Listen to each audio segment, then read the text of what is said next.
नमस्कार प्यारे साथियों, कैसे हैं आप सब। तो आशा है अच्छे होंगे, आपकी पढ़ाई चल रही होगी। स्वागत है आपका अपने परिवार बायोलॉजी वाला चैनल पे। आज हम आपको एक बहुत ही बेहतरीन टॉपिक सिखाने वाले हैं, जिससे एग्ज़ाम में बहुत ही अधिक चांस हैं क्वेश्चन आने के। कार्य ऊर्जा प्रमेय सिखाएंगे। तो बिना टाइम ख़राब किए हुए सीखते हैं कार्य ऊर्जा प्रमेय। कार्य ऊर्जा प्रमेय क्या होती है दोस्तों? वर्क एनर्जी थ्योरम, कार्य ऊर्जा प्रमेय सीखेंगे इसको। तो कार्य ऊर्जा प्रमेय क्या होती है कि किसी वस्तु पर लगाए गए बल द्वारा किया गया कार्य, किसी वस्तु पर लगाए गए बल द्वारा किया गया कार्य उस वस्तु में या उस वस्तु की गतिज ऊर्जा के परिवर्तन के बराबर होता है।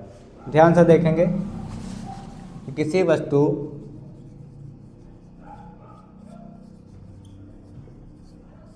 वस्तु पर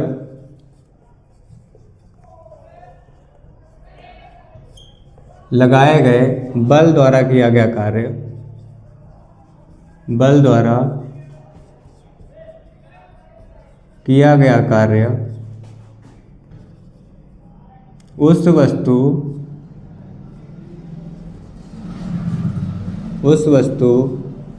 की गतिज ऊर्जा में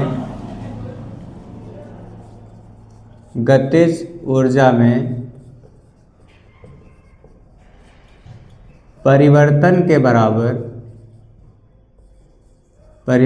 के बराबर होता है। तो प्यारे साथियों कि अगर कोई वस्तु है उस पर हम बल लगाते हैं तो कुछ ना कुछ कार्य करना पड़ेगा, और वही कार्य जो होता है वह उस वस्तु की गतिज ऊर्जा के परिवर्तन के बराबर होता है। तो सबसे पहले गतिज ऊर्जा का फार्मूला देखेंगे साथियों। गतिज ऊर्जा kinetic energy is equal to क्या होता है? Half mv²। ये होता है। यहाँ पर है गतिज ऊर्जा में परिवर्तन, तो परिवर्तन कैसे निकालेंगे? तो गतिज ऊर्जा में जब परिवर्तन निकालना है तो उसको डेल्टा के से लिखते हैं, और होता क्या है? प्रारंभिक गतिज ऊर्जा अंतिम गतिज ऊर्जा माइनस प्रारंभिक गतिज ऊर्जा। तो अंतिम गतिज ऊर्जा को कहते हैं क्या? के फाइनल, और प्रारंभिक को क्या कहते हैं? के इनिशियल। ये हमारा हो गया गतिज ऊर्जा में परिवर्तन। तो ये जो गतिज ऊर्जा में परिवर्तन होता है ये किसके बराबर होता है? उस वस्तु पर लगाए गए बल द्वारा किए गए कार्य के। तो डेल्टा के इज इक्वल टू ये किसके बराबर होगा? डब्लू के। ओके, तो ये हमको प्रमाणित करना है। तो इसको हम कैसे सिद्ध करेंगे आइए सीखते हैं। तो दोस्तों करना क्या है? हेडिंग लगाएंगे प्रमाणित करेंगे कैसे कि माना कोई m द्रव्यमान की वस्तु है, माना कोई m द्रव्यमान की वस्तु जिस पर F बल लगाने से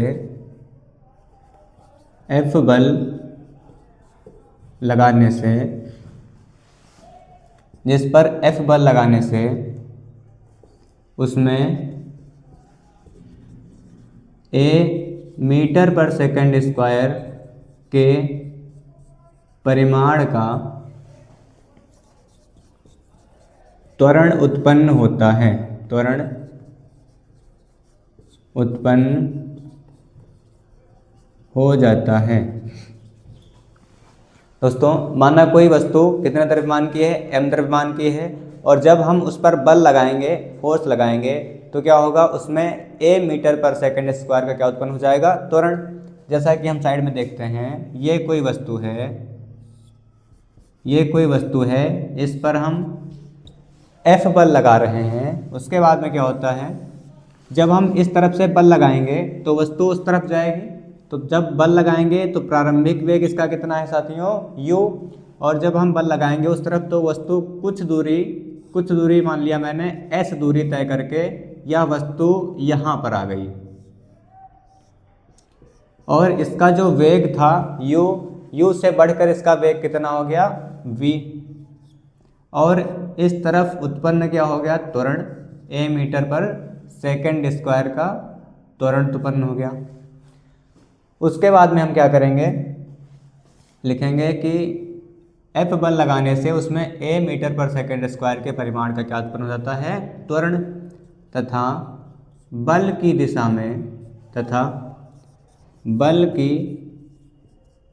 दिशा में कुछ दूरी कितनी तय करी s, तय करने के पश्चात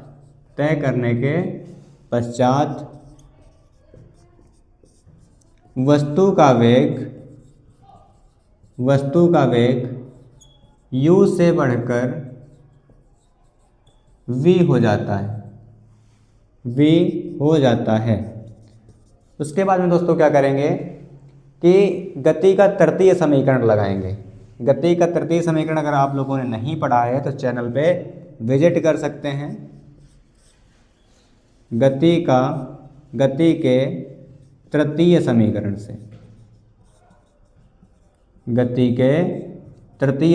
से तो साथियों गति का तृतीय समीकरण क्या होता है, v square is equal to u square plus 2as।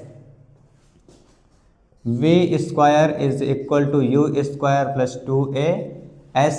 उसके बाद में साथियों क्या करेंगे, दोनों पक्षों में 1/2 m से मल्टीप्लाई करेंगे।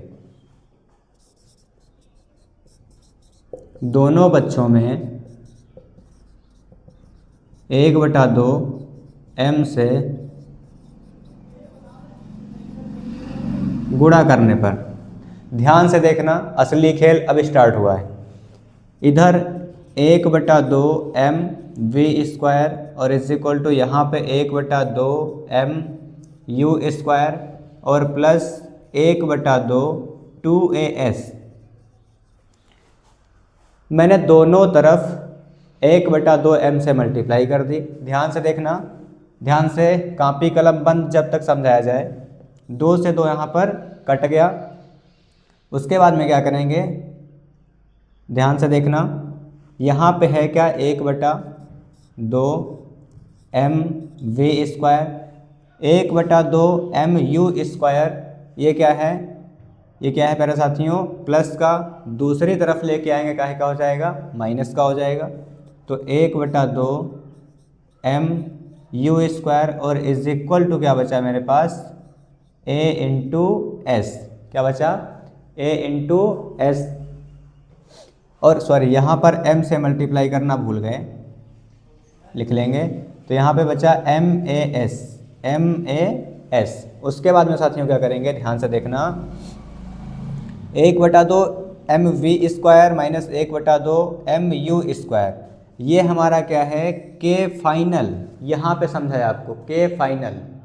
1/2 m v स्क्वायर क्या है k फाइनल अंतिम गतिज ऊर्जा, और 1/2 m v स्क्वायर क्या है प्रारंभिक गतिज ऊर्जा k इनिशियल।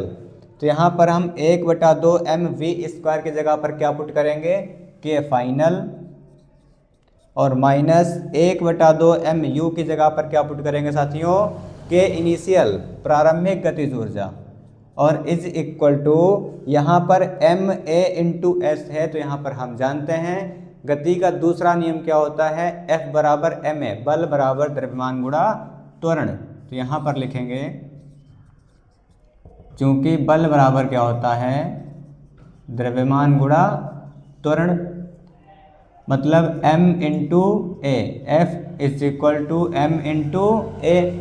तो हम m a को हटाकर उसकी जगह पर क्या पुट करेंगे f। तो यहाँ पर मैंने लिखा f और इंटू साथ में क्या है s। उसके बाद में साथियों कॉपी कलम बंद करो, पहले एकदम कंसंट्रेशन रखो बोर्ड पे समझने पे। तो k final minus k initial, k final minus k initial मैंने क्या बताया था डेल्टा k गतिज ऊर्जा में परिवर्तन। तो मैंने k फाइनल k इनिशियल की जगह पे क्या लिखा डेल्टा k, और is equal to f into S. कार्य बराबर क्या होता है, कार्य बराबर, चूँकि कार्य बराबर क्या होता है, F इंटू एस, बल गुणा विस्थापन।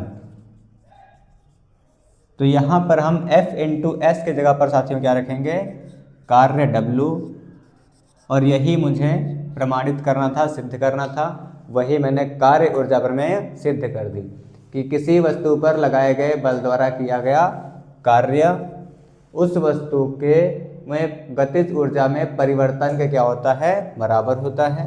तो कार्य गतिज ऊर्जा में परिवर्तन का क्या हो गया, बराबर W बराबर डेल्टा के। इति सिद्धम। तो ये कार्य ऊर्जा प्रमेय मैंने आपको सिखा दी, एक बार ध्यान से देख लेंगे, और अगर कोई डाउट हो तो उसको कमेंट बॉक्स में ज़रूर बताएं। जहाँ पर समझ में नहीं आया है वहाँ पे वीडियो रोक करके दोबारा देखें, और अगला वीडियो किस टॉपिक पे चाहिए उसको कमेंट बॉक्स में बताएं। मिलते हैं अगले एक नए वीडियो में नए जोश के साथ, तब तक के लिए टेक केयर, बाय बाय, जय हिंद।